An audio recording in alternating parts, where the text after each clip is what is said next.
Bueno, pues soy Mireia, he estudiado psicología y ahora estoy haciendo el máster de sexualidad y género y también estoy trabajando con peques, haciendo terapia conductual con, bueno, peques que tienen trastorno del espectro autismo. Y bueno, hoy quería hablar de las vulvas porque me parece un tema que es muy interesante y que creo que en muchas ocasiones pasamos por alto y tal como dice el título, la gran desconocida porque para mí es duro ver cómo muchas personas que tenemos vulva desconocemos muchos aspectos acerca de esta parte que puede ser tan bonita y que nos puede dar tanto. Y creo que este desconocimiento no se da solamente en unas edades concretas, sino que va mucho más allá. Y entonces, bueno, para empezar, os pediría que si podéis coger un boli, un lápiz y un papel, o si no, el bloc de notas del móvil, lo que tengáis a mano. Y mientras lo vais cogiendo, os invito a que hagáis una pequeña reflexión para vosotras mismas sobre si conocéis o no conocéis vuestros genitales y si los conocéis, cómo habéis llegado a conocerlos. Si realmente ha sido por vuestro interés o si ha sido porque os han transmitido estos conocimientos o cómo ha sido. Y bueno, entonces ahora ya como parte de esta pequeña reflexión os pediría que podáis dibujar vuestra vulva y que escribáis un poco las partes que tiene o al menos algunas de ellas. Y sí que comentar que este ejercicio sí que quizás va un poco más encaminado a personas que tenemos vulva, pero aquellas personas que no tengáis vulva. Creo que también es interesante y también os animo a que podáis repetir el ejercicio en otro momento con vuestros genitales para ver si os conocéis, nos conocéis y ver un poquito esto. Y también comentar que una buena forma de poder conocernos, más allá de lo que sería la formación teórica, que creo que es muy importante, pero que hay un momento que ya hemos de ir a la práctica, sería coger un espejo y mirarnos. Y es muy bueno hacerlo si no lo habéis hecho, porque es una gran forma de poder saber cómo es nuestra vulva. Y al final, cada vulva es distinta. Entonces es importante que sepamos cómo es nuestra propia vulva. Y también, además de mirarnos, también que nos podamos explorar, nos podamos tocar y sobre todo hacerlo sin miedo ni vergüenza. Y un poquito he puesto esta foto por eso, porque al buscar una imagen que fuera de una persona mirándose la vulva con un espejo, la mayoría que me salían eran así, mirándose con un poco con vergüenza de un poquito, miro un poquito así, pero no mucho. Entonces os animaría a que si lo hagáis bien hecho, que bajéis las bragas, pongáis el espejo abajo y realmente os miréis bien, os exploréis y os atreváis a conoceros un poquito más. Y bueno, supongo que ahora ya tendréis quizás vuestro dibujo más hecho. Ojalá que hayáis sabido representarla y también que hayáis representado vuestra propia vulva y no la típica vulva estándar, ¿vale? Pero si no, no os preocupéis porque es algo que siempre estamos a tiempo de conocernos y ojalá que este espacio os anime un poquito a, a tener las ganas de hacerlo. Entonces, bueno, me gustaría enseñaros estos dibujos. Em, es un ejemplo, no es una muestra representativa, pero bueno, a mí me ha hecho pensar sobre la realidad del desconocimiento que tenemos de nuestra vulva. Porque en este caso, por ejemplo, sí que todas las vulvas tienen clítoris y creo que es algo muy positivo porque no hace tanto era una parte que no estaba muy conocida, pero sin embargo muchos de ellos no tienen ni uretra ni vagina. Y por ejemplo, la uretra la usamos cada día, más de una vez y sin embargo no sale en el dibujo. Entonces, me da a pensar que si la parte visible de nuestra vulva no la conocemos, bueno, me hace dudar de si realmente todos esos otros aspectos que no podemos ver a simple vista, si los conocemos o no los conocemos. Y bueno, ahora veremos un poquito más lo que es la anatomía de la vulva, un poquito por encima, pero sí que antes hacer un inciso y es que veremos la vulva normativa, pero que no podemos olvidarnos de que no todas las personas con vulva vamos a tener todas las partes que se exponen, ni las vamos a tener de la misma manera. Entonces, bueno, os animo a escuchar con una mentalidad crítica y siempre teniendo presente esa diversidad existente. Entonces, primero hay que decir que la vulva es el término global que se usa para describir las estructuras que forman los genitales externos y que tienen diferentes componentes. Entonces, vamos a ver algunos de ellos. Primero, el monte del pubis, que que bueno, es un tejido graso que cubre el hueso púbico y que suele estar cubierto de vello, ¿vale? Y también tiene unas glándulas. Después están los labios externos e internos, que tradicionalmente se conocen más como los labios mayores y menores, pero creo que es un muy buen cambio de terminología porque al final puede ser que tengamos los labios internos más grandes que los externos y con este cambio de terminología, bueno, los podemos aceptar mejor que de la otra forma, que quizás podemos pensar que nuestra vulva no es normal o que es más rara. Y así que creo que es un cambio de terminología muy positivo. Y bueno, entonces los labios externos, es decir, que tienen la función de proteger el resto de órganos externos, que son los que iremos viendo a continuación, y que con la excitación sexual se llenan de sangre y se hacen más grandes. Entonces, los labios internos también tienen la función de proteger. En este caso, protegen a la uretra y a la vagina.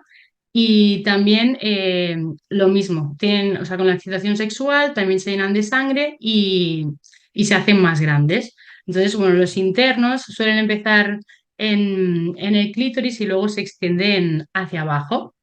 Vale, y ahora el clítoris, que espero que lo conozcáis, es el único órgano del cuerpo humano que tiene la función exclusiva de generar placer. Tiene unas 8.000 terminaciones nerviosas y al estar tan inervado, cuando hay excitación sexual o estimulación sexual, se erecta. Entonces, sobre todo saber que no es solo el botón que vemos, digamos, sino que hay mucha más parte interna y, y de hecho es este dibujito que tenemos aquí arriba y puede llegar a medir entre 7 y 12 centímetros de largo, ¿vale? Por tanto, es mucho más. No veremos las partes, pero sí que os animo a que las podáis mirar porque creo que es muy interesante. Y bueno, saber que la mayoría de personas con vulva necesitamos de la estimulación del clítoris para poder llegar al clímax, tanto sea de forma directa como de forma indirecta. Pueden haber las dos formas. Luego el bulbo vestibular, que serían unas estructuras aquí que están formadas por tejido del cuerpo esponjoso y esta está estrechamente relacionada con el clítoris, ¿vale? Los dos bulbos se dividen y rodean el borde lateral de la uretra y de la vagina. Entonces, durante la excitación se llenan de sangre y hacen una presión sobre el clítoris, que esta presión da una sensación placentera. Luego tendríamos el vestíbulo de la vulva, que es lo que está dentro de los labios internos y tiene una superficie lisa, ¿vale? Y contiene el orificio vaginal y también el de la uretra. Luego estaría la uretra, que tiene la función de transportar la orina que viene desde la vejiga hasta el exterior del cuerpo.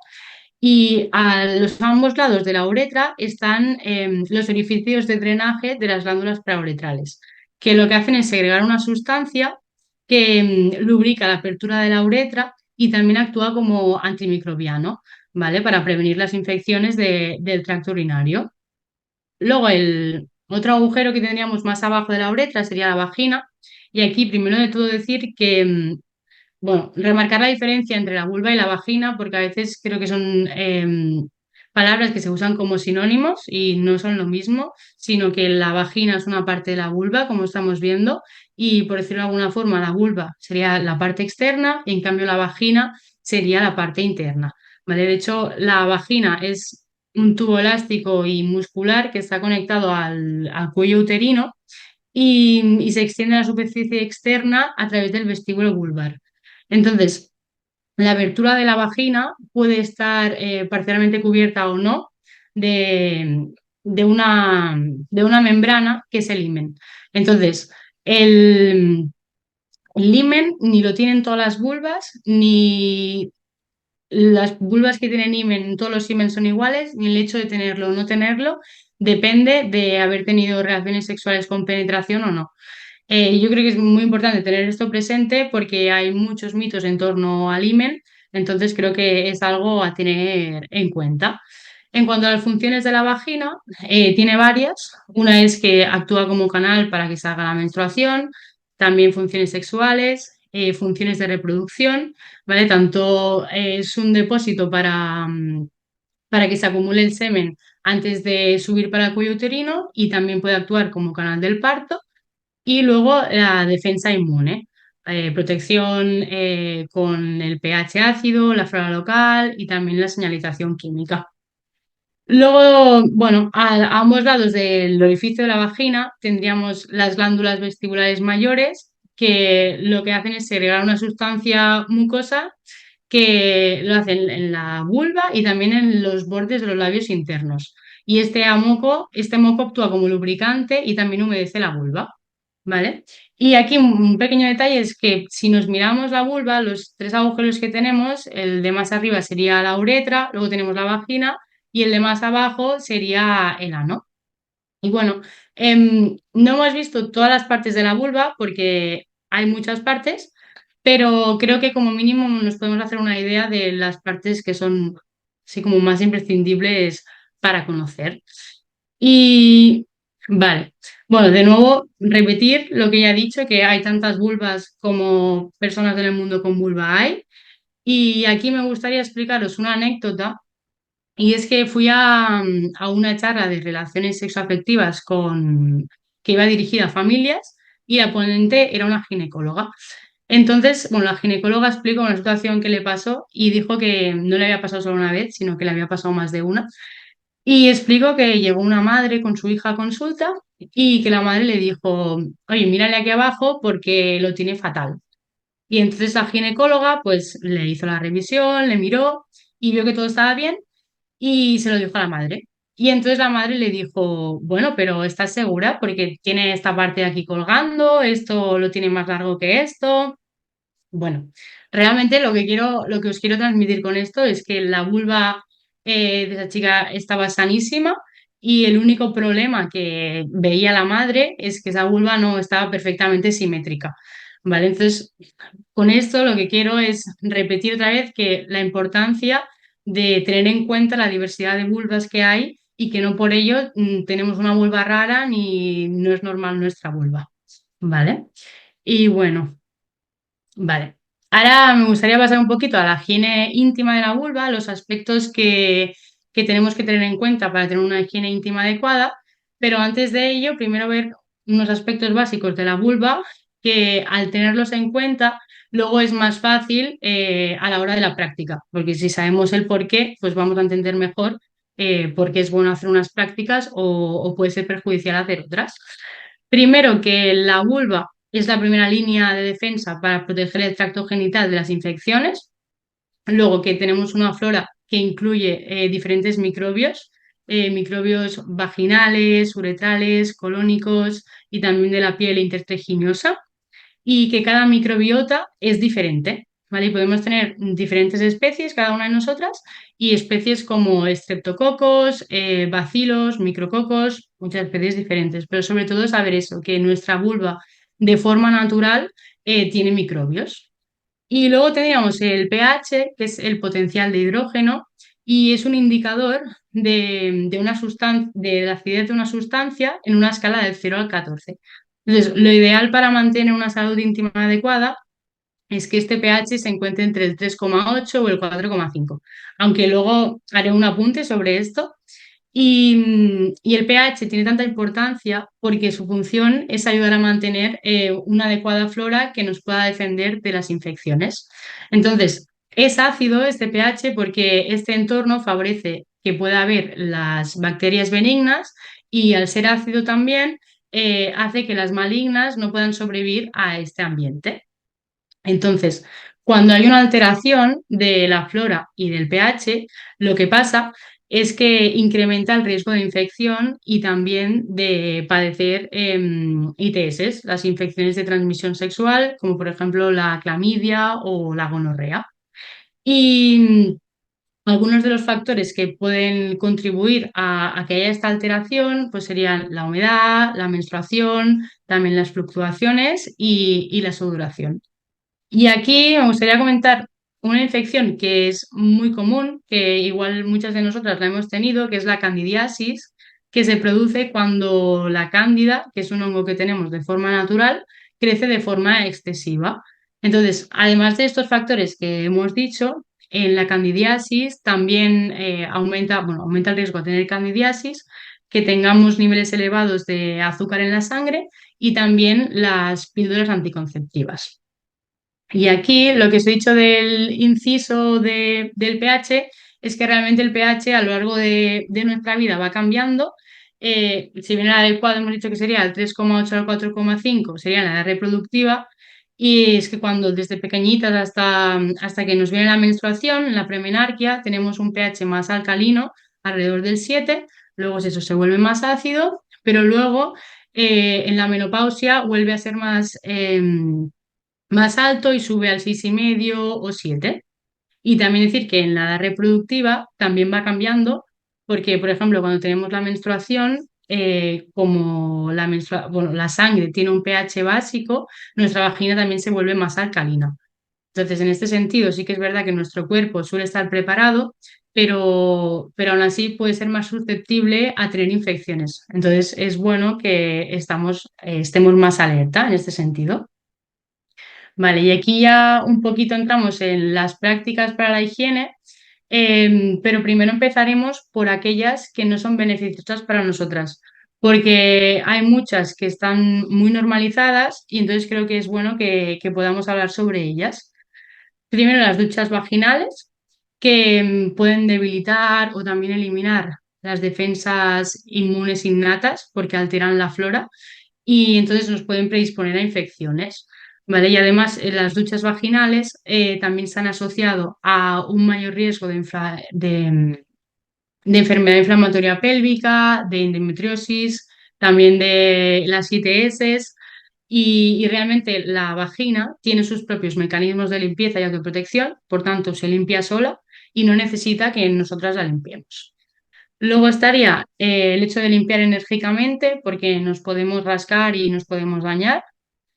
También el uso de esponjas, que está relacionado con el limpiar enérgicamente y además de rascarnos, también hace que pueda convertirse en un reservorio de agentes patógenos. Entonces es mejor que nos limpiemos con la mano limpia, nos limpiamos y ya está. El hecho de usar de forma regular protectores diarios porque hace que haya más humedad y que, como hemos visto, la humedad es un factor que puede alterar tanto la flora como el pH. Y luego el usar papel higiénico de colores porque suele llevar perfumes y también altera todo esto. Estas dos, aunque es mejor evitarlas, algunos estudios dicen que minimizarlas también puede ser una opción. El uso de perfumes y desodorantes, porque además del problema que tienen al alterar el pH, la flora, también al eliminar olores pueden enmascarar el principal síntoma de un proceso que requeriría tratamiento. Entonces, en este caso, si creemos que nuestra vulva hace mal olor, primero de todo, tendríamos que ir a una especialista y que nos haga una revisión y ver si nos está pasando algo. Si todo está bien, bueno, ser conscientes de que la vulva huele a vulva.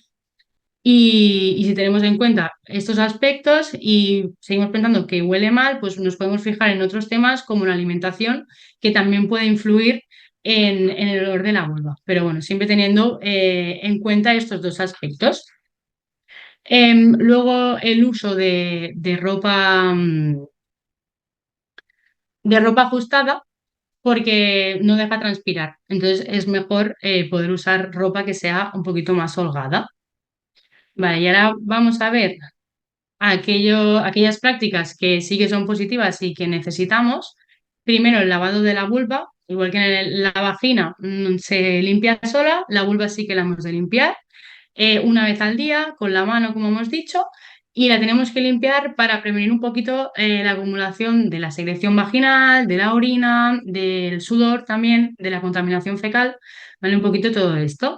Entonces, le hemos de lavar con un poquito de jabón porque si no, solo con agua puede hacer que se seque, se puede irritar y aumentar más el picor. Y entonces cuando la lavamos con jabón, fijarnos bien de lavar toda la vulva, toda la parte externa, también fijarnos bien en los labios, en el clítoris, un poquito en todas las partes. Y en cuanto al jabón, tiene que ser específico, de la misma forma que usamos pues, un jabón para el cuerpo, otro para el pelo, pues también necesitamos un jabón para la vulva. y con este pH adecuado, que puede ser pues ligeramente ácido o neutro según en la etapa vital que nos encontremos. Luego, la ropa interior es mejor si es de algodón, porque el algodón facilita la absorción y también evita la humedad y además es un tejido hipoalergénico. Y en cambio, las prendas que tienen fibras sintéticas pueden ser más irritantes, ¿vale? Y a la hora de lavar la ropa interior, también es importante que lo hagamos con productos poco agresivos, sin usar detergentes o suavizantes. Si dormimos sin ropa interior, pues mejor.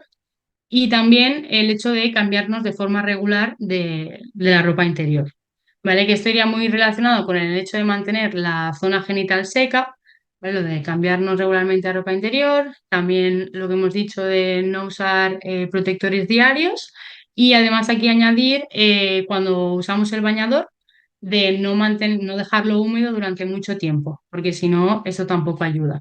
En el tema de los productos menstruales, cambiarlos con frecuencia. Y en cuanto a qué productos es mejor usar, pues teniendo presente todo el tema del pH, por ejemplo, los tampones absorben el flujo vaginal y también todas las bacterias. Entonces, se cargan un poquito todo el ambiente adecuado que hemos hablado y bueno, en este caso, pues sería mejor buscar alternativas que no se carguen todo este ambiente adecuado, como podrían ser pues las bragas menstruales o la copa menstrual, pero aún así importante que lo cambiemos con frecuencia. Y por último, al usar papel higiénico y limpiarnos la zona anal, hacerlo de adelante hacia atrás, para no arrastrar los gérmenes hacia la vulva, ¿vale? Entonces, bueno, ahora que hemos visto un poquito toda la información, me gustaría dejar al aire una pregunta y es si creéis que estas prácticas dependen solo del conocimiento o desconocimiento que podamos tener o si hay otros factores que pueden influir. Y aquí, bueno, me gustaría poner un ejemplo desde una perspectiva binaria y heteronormativa que quizás pueda ayudar un poquito a esta reflexión. Y es que cuando una mujer usa un producto para que la vulva le huela bien, o sea, para que no huela a vulva, y lo hace antes de tener una relación sexual con un hombre, ¿por qué lo hace? Si lo hace porque ella quiere o porque desde pequeña ha aprendido que el olor a vulva es desagradable o porque alguna vez le han dicho que su vulva huele mal. Bueno, creo que todo esto invita un poquito a pensar y, y a reflexionar sobre que tal vez algunas de las decisiones que tomamos en torno a la higiene que tenemos van más allá de nuestra elección personal. Y bueno, ya por último, me gustaría hablar un poquito de la higiene en las relaciones sexuales, más allá de la protección, que también tenemos que tener en cuenta otros aspectos. Primero, que es importante que la limpiemos antes y después de las relaciones sexuales, de la forma que ya hemos comentado. Y luego el hecho de orinar después de tener relaciones, porque esto nos puede ayudar a eliminar las bacterias que pueden estar presentes en el contacto sexual y que están en el tracto urinario, ¿vale? Y así disminuimos el riesgo de que haya una cistitis, porque sí que es verdad que las personas con vulvas somos más susceptibles a las infecciones de orina porque la uretra está más cerca de la vagina y el ano. Entonces es más probable que las bacterias puedan ir hacia la uretra. ¿Vale? Pero aquí sobre todo, muy importante, que igual que orinar, sí que después del sexo, sí que puede disminuir esta probabilidad de tener infecciones de orina, pero que orinar no ayuda a prevenir ni las ITS ni tampoco ayuda a prevenir el embarazo. ¿Vale? Que para ello sí que tenemos que usar pues, protección, que hay diferentes alternativas y que es bueno que conozcamos estas alternativas y que podamos elegir la que mejor se adapte a nuestras circunstancias. Y bueno, esto, aquí está la bibliografía y esto sería todo por mi parte. Espero que os haya parecido interesante y os invito a que podáis hacer las reflexiones que queráis y si tenéis alguna pregunta. Y muchas gracias.